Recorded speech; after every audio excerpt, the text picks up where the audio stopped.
Hi, my name is Tanya and welcome to Utility Jane. My plan today is to just make as many things as I can in the amount of time I have to put towards this. So I am just going to start cooking and using up some leftovers in my fridge. I have some bags of chicken, some chicken stock, some leftover veggies, some leftover mashed potato. I have chard. I have all the things coming out of the fridge that I want to get used up so that when my shopping arrives, I have an empty fridge. So I'm going to start today by chopping up some onion. I want to get a chicken pie made so that it can sit in the fridge and we can eat on that. I have some onion, I have some seasonings going in, and just my usuals: salt, sweet paprika, all the things, and just to your taste, whatever you like. And I have these leftover veggies that have gone in because I don't want to waste them. I have some barbecue chicken that has been in the freezer. I'm going to get that tossed through the spices and the vegetables, and this is going to make a very quick pie because everything is cooked except the onion. I've got another bag of chicken here that I'm going to chop up a little bit finer and get that chopped up while the veg and the chicken is in the pot cooking, and then I'm going to set that aside. I love, just if I can get some markdown barbecue chickens at our local supermarket, I will grab them and just take all the meat off, put them in freezer bags, get that in the freezer so that it's a quick protein that I can grab out and quickly make something up. And then I use all the skin and the bones in the pressure cooker with some water, and I cook that down and make some stock, and then bag that up and put it in the freezer as well. And it's such a waste-free way to be, and you have this beautiful stock that's now ready and some chicken, and it just makes very quick and easy meals. Now I'm going to get some garlic in and get that mixed up, making the base of the pie. Get my surfaces cleaned down. It's one thing I always do, clean as I go. I can't stress it enough. I do it all the time. And I was lucky to find some asparagus off my young asparagus plants. I have made myself an asparagus patch, and I now just have to be patient while that just ages and gives me very few at the moment, but next year will always be more. Now I'm going to make a slurry to thicken up this chicken pie. I have some flour, I have some pepper, some seasoned salt, I've got some parsley. So my parsley I dried, and I'm going to give that a little whisk, get it all together, add some water and make a bit of a slurry to thicken this stock up and all the juices for the pie. So that can sit there and wait until the stock has cooked down. It's nearly there. I love to, when I put the stock in the bags in the freezer, I flatten it out, lay them out flat so that when it goes to defrost, it is a thin piece of ice that is melting down, and it melts very, very quickly. Now I am going to add some pre-chopped chard I had in the fridge. I love to do that. Just go and pick some if it needs picking, and I get that chopped up and in a bag if I know I'm going to use it in the next couple of days. I use this chard in everything, so it's constantly being used. Or I'll chop up some for a meal and then chop extra and just put in a bag, and then that way I use it. If I have to go and pick it every time, then I probably wouldn't use it as much as I did, but these ways I can get so much extra greens in my meals if it's already done. Now this mashed potato, we had this with the mixed veg that went into this pie. I think I had cooked some burgers or something with it and it was left over, so I'm definitely not going to waste it. It's already mashed, so it's going to be perfect to put on top of a chicken pie because chicken pie with mashed potatoes. I'm not sure about anybody else, but I think that is a winner. Now, I don't follow recipes. I may get ideas from recipes, but these are just, I just use what I have and think, okay, I can make chicken pie. Instead of putting a pastry on top, I've got some leftover mashed potato. I'm going to just add some garlicky butter or just even plain butter, and once that goes into the oven and toasts, it will be delicious. And there we go. I've put the slurry in. I've just rinsed out the cup with a little bit of water at the end just to clear it out, and there it is. It thickens up very fast, so do not stop stirring when you put your slurry in, because the flour will thicken fast, and if you leave it, you'll end up with lumps in there. Have a taste. Needs a bit more salt, which is usual for my cooking. I undersalt and then add extra at the end if needed. I would rather do that than add too much at the start, and have that cooking while I grab a dish. And I'm going to get this in the dish. It's a good sized dish. This will feed four easily. We are a small family. This is a meal with leftovers. This is pretty basic. I'm not quite sure how many people don't like the things that are in this. Basic veg. Here it is. I have not even heated up the potato. I have just crumbled it on top. It makes for nice little crispy pieces. And just move it around.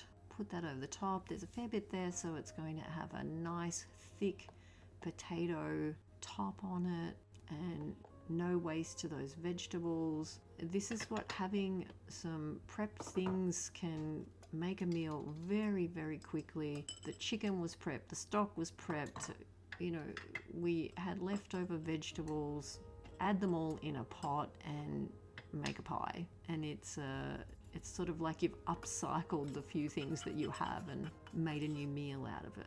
This is how I love to cook. It means that there are very few things that are wasted.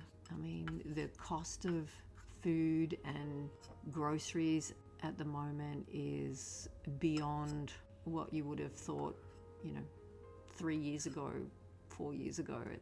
So there is no way I want to waste anything if I can get out of it. And put that on top and got that in the oven. Now, while the oven's going, I am the same way with, using power.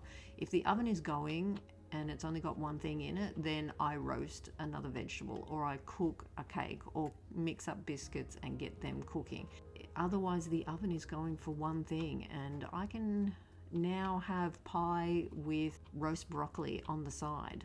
So this is what I do, and then the roast broccoli can be used in other things. If it's left over and it doesn't get eaten, I will get some stock out and put this in a pot and make soup from it. So just because I don't know what I'm going to be using this for doesn't mean it doesn't get used. I will just pivot and make roast broccoli soup, add some onion, add a potato, cook it down, blitz it up, add it to just quite a chicken and broccoli soup. Once it's roasted and cooked, then the ideas are endless. Okay, so I cut up that chicken a bit finer because I am going to make a chicken pasta bake.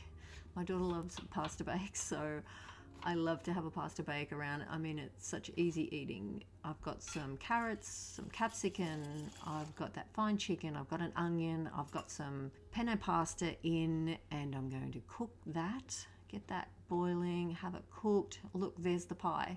This was delicious. Look, it's boiling.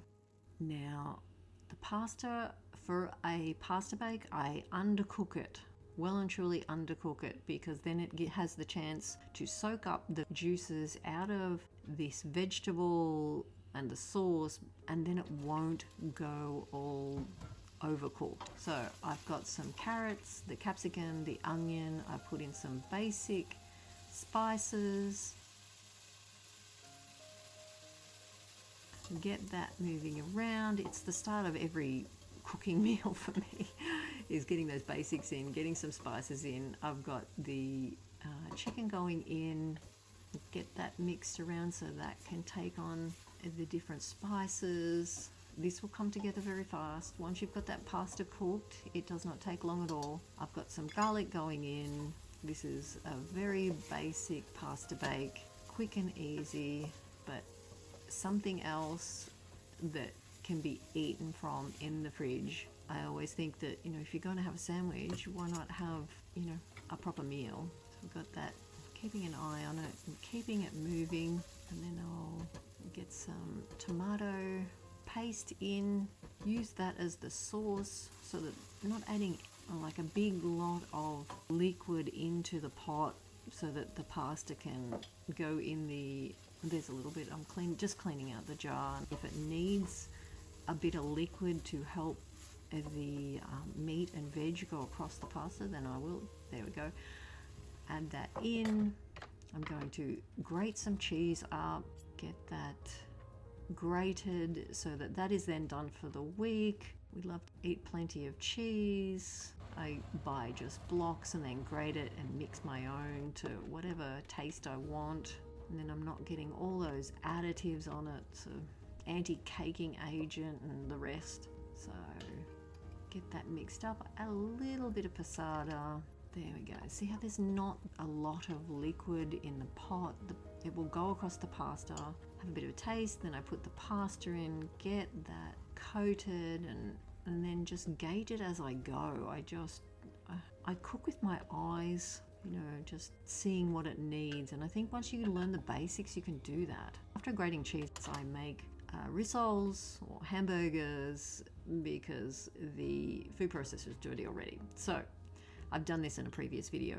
I break up a slice of bread, add some different seasonings into it, and get some mince in there, because if I have to wash a cheesy food processor bowl, then I may as well just use it again and get some burgers prepped and in the process of having to clean this. So I've got that all mixed up. Just roughly roll them into burger size, and then that takes minutes, and it's another thing prepped. And there we go. It's can sit in there until I am ready to cook them. Clean down after raw meat, absolutely something I do. Okay, so the pasta bake is done. I have one frozen packet of mince that I am going to cook down. It's in the freezer and I want to make room. My groceries are coming and I'm just trying to get on top of a lot of things. I already have a pastry top that is left that needs using up, so I thought I could quickly make up some meat pies. Frozen mince is really quite easy to cook down, even from frozen. Just get that going. I've got some frozen onion. When I buy my veggies, if onions are on special, I buy extra and chop them up and put them in the freezer. And then I can use them, can't use them in fresh things, but you can definitely use them in making stews and pies and things like that. The other thing I put in the bowl is some roast tomatoes from last season. I roasted a heap of tomatoes and they have been in my freezer, so I'm working my way through those. I'm going to make a quick slurry to thicken up the juices, and I have my containers over there that I'm going to make 2 little pies in, and we will have plenty of food in the fridge, and it caters for everyone because there's nothing there that's somebody doesn't like.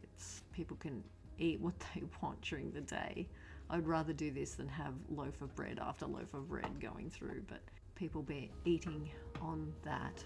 This is a bit more sustainable and people are filled, and I find it works better for us. Get those roasted tomatoes in. It will add a flavor to the little meat pies.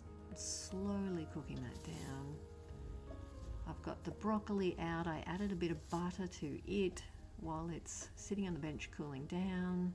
Add a little bit of water in there to help it along its way. Sort of makes a little bit of a gravy in there. Now I'm going to roll out the pastry. It's been in the fridge.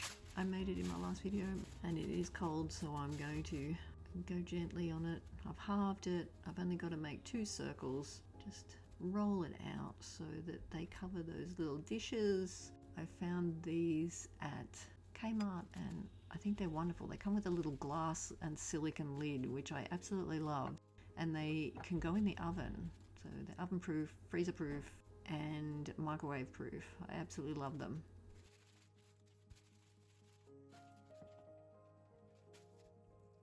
Okay, so we'll put the slurry in and stirring that so that there is no lumps and it mixes through. It cooks off the flour.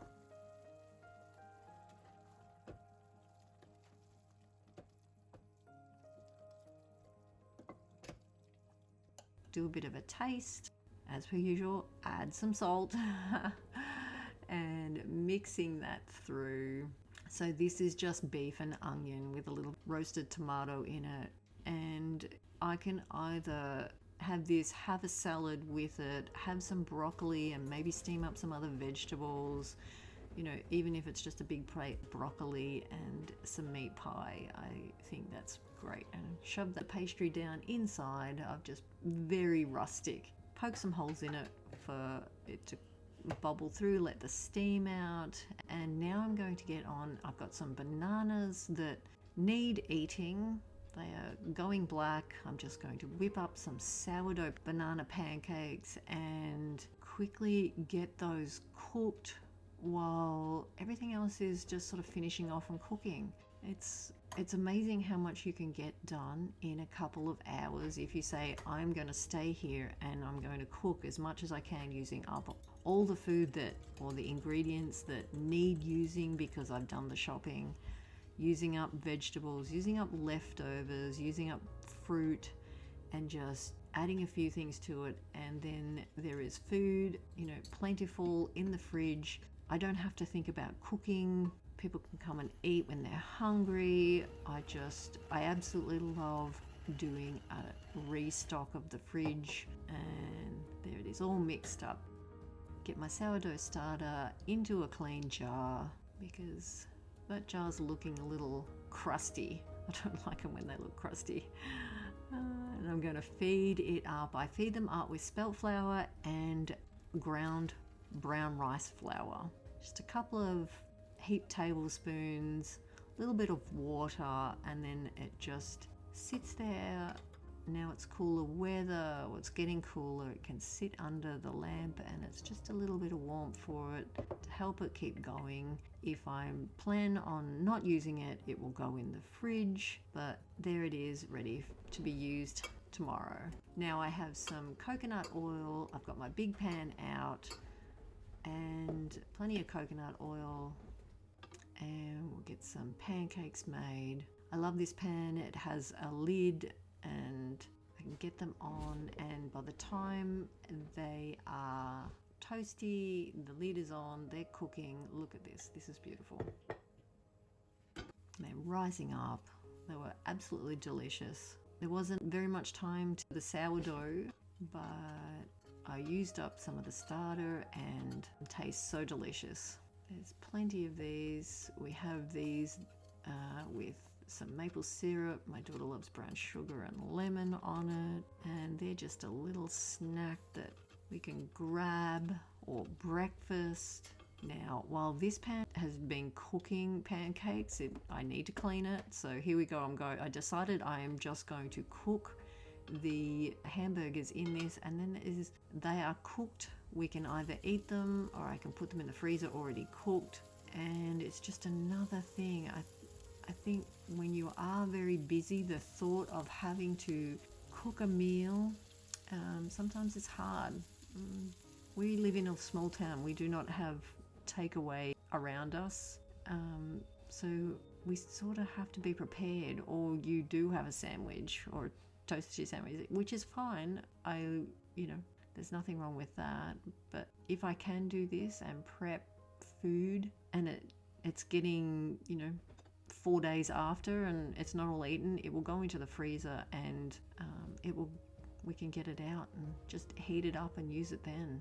Like these pies in that dish, if none of them get eaten, or if one gets eaten and the other one doesn't, I can put it in the freezer and grab it out another night. These rissoles are cooked. I'll give them a little turn and they're looking delicious. So with these, I can then have the roasted broccoli. I can have a side salad that my favorite side salad is like a coleslaw with a yogurt dressing, or I can steam up extra veg. We can have this in a sandwich with salad. Once the meat is cooked, it's endless. And here we are. We're at the end. I'm so happy with what I've cooked. So much food here, and I love being this prepped. I'm going to dish up some pasta bake for my daughter, and I'm going to have some chicken pie, which was delicious. I am ready to head off to work now, so this will be my lunch, but I know when I get home I do not have to prepare food for the next couple of days. Okay, thank you for hanging out with me this afternoon. I am finishing off with making almond milk. That will be the last thing for today. Thank you for hanging out with me this afternoon, and I hope to see you in the next video. Bye for now.